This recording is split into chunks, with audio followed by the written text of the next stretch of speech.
we'd like to know about it so we could address it. Thank you. You're welcome.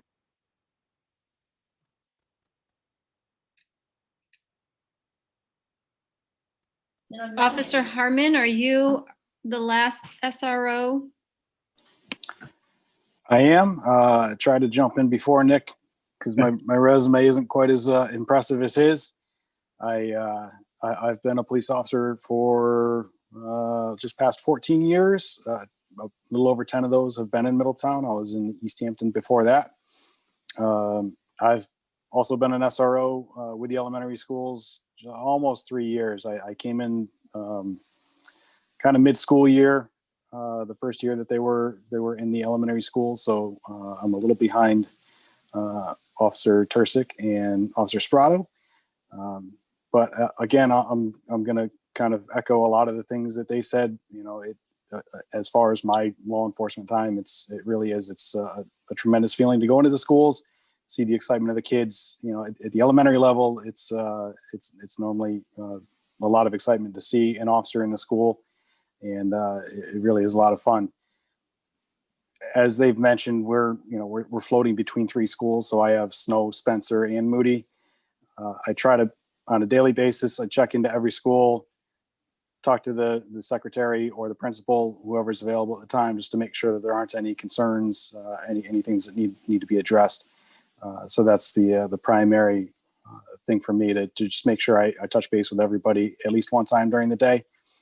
And then Principal Kanata is nice enough to invite me to school functions. They did a fun run earlier this year. It was a fundraiser.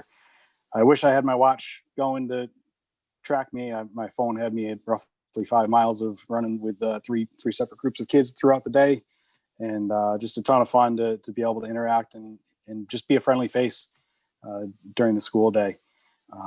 My schools, the kindergarten classes every year have their community helper section, which is about a week that they spend talking about community helpers. I'll bring a police cruiser in, talk about our jobs, police officers in general. I'm a member of the Marine unit. This year I brought a bunch of my scuba gear just to kind of explain different aspects of what police work looks like. And one of the schools, Snow School, their kids would normally go to the police department for a tour. This year, because of COVID, unfortunately, that wasn't going to happen.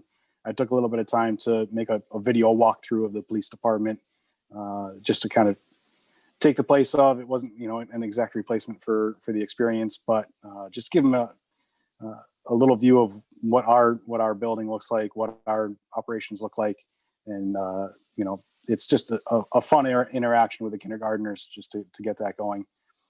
The best part for me, and I think kind of the most important part, in my opinion, again, to kind of build a relationship with the kids, with the community. I really do feel like I'm part of the school community. At Snow School, I'm a mentor to one of the students there. Pre-COVID, we were able to do lunches together. We're working on kind of ironing out what the mentor program is going to look like going forward. But prior to the COVID and when we were able to do the lunches together, there have been opportunities where he's come up and was comfortable enough with me to say, he spoke to a family member who didn't have the highest opinion of police officers and asked questions about that. And while it's heartbreaking that, you have somebody that's, 7 years old, 8 years old that has these concerns, it's also equally heartwarming to me that he has enough trust in me to be able to bring those concerns and ask questions about what's going on, rather than just taking the word of a family member and kind of taking that as his own belief. He's really stepped up and has been able to ask questions of me throughout our interactions to be able to kind of form his own opinion. And I hope he's taking away a positive relationship with me. I truly feel that he is. But other than that, I do thank everyone for the opportunity to have us here and to speak about what we do on a daily basis. Thanks. Thank you. Molly, I see your hand. Yep, Officer Harmon, you just touched on a question I was about to ask. Have any of the SROs received guidance from MPD and/or the school administration about how to talk to kids about policing post George Floyd? Nothing specific post George Floyd that I've had any information of.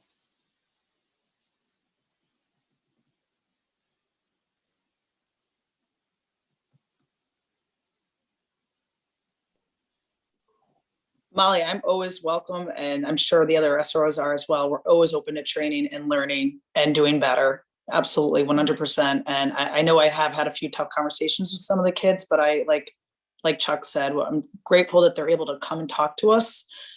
And, I definitely know that one kid recently, made a comment that, cops kill people.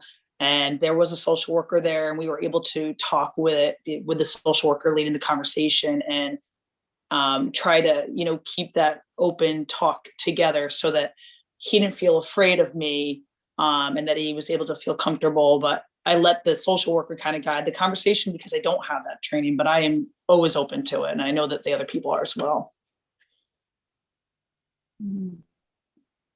Thank you for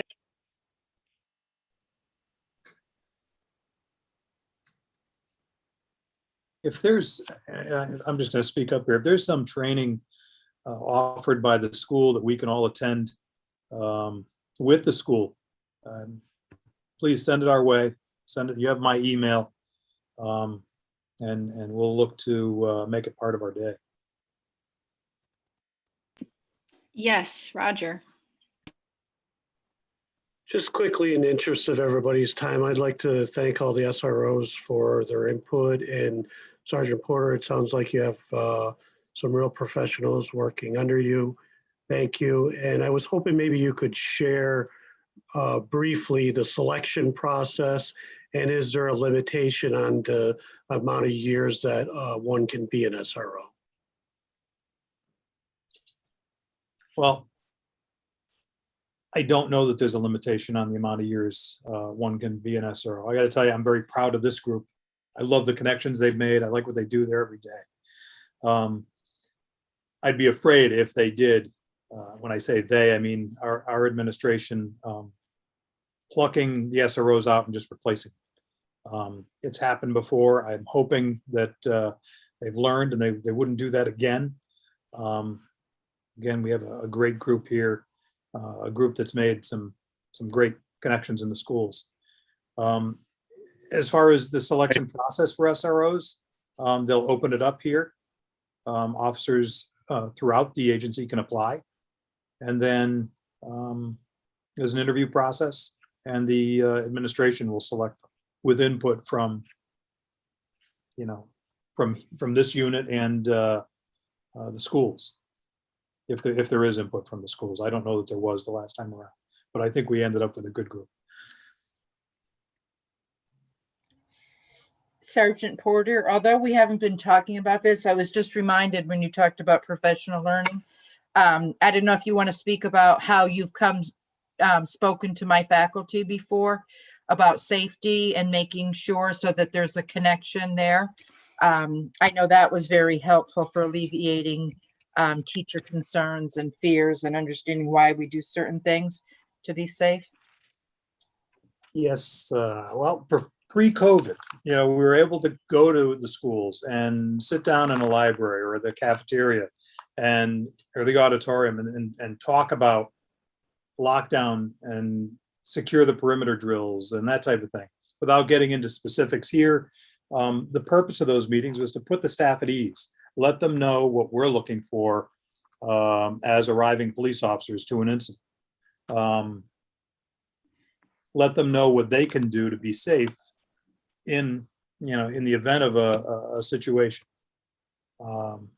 It doesn't have to be a school shooter. It could be a violence issue in the hallway. It could be a parent looking to a parent with a custodial issue, angry about who has the child this weekend. We teach the folks just to be safe. And I'm hoping we can get back to that this coming September. The time will tell. And that's not a role just from me. All the SROs participate in that. The school walkarounds, Nick had made mention about checking around the schools each morning. We're all doing that. And everybody's doing a good job so far. Thank you. I want to recognize that we are 34 minutes past what time we told everyone we would finish by. So I want to be respectful. I want to thank the SROs for joining us tonight and sharing their experiences and helping us gain a better understanding of what the program looks like day to day. I want to thank all of you for your time. And we will continue at the next meeting after our presentation from Youth Services and hearing from our students.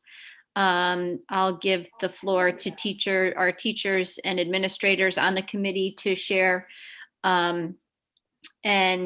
If we have more documents to review, we can discuss those, or maybe we'll have to push that to another meeting, depending on time. But that's ahead.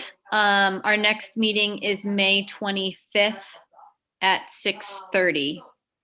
So with that, I will ask for a motion to adjourn. I'll make a motion to adjourn. So move. Thank you. And a second. I will second it. All right. All in favor? Aye. Aye. Thank you, everyone. Have a great night.